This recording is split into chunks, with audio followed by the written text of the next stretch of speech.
And as we work to learn more about what happened in D.C., we are also getting to know some of those killed in the crash. A couple from Kiowa on board that flight to D.C. headed to visit their daughter away at school. Yeah, KSN's Derek Lytle sat down with one of their lifelong friends. He says finding out they died this way put a knot in his stomach. Derek.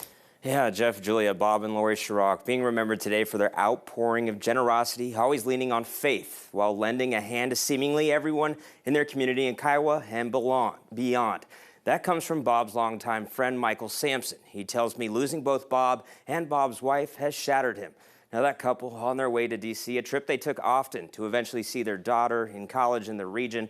And Michael says he heard of the crash last night and immediately got a feeling he knew someone on board. So when he called a mutual friend this morning to learn they did not make it, left to grieve the loss of a best friend. However, Michael says that grief has now turned into pain, knowing the couple leaves behind a daughter now left to navigate her early 20s without her parents. Biggest heartbreak that we both have been praying about is their daughter, because I can't imagine how lonely that's going to feel.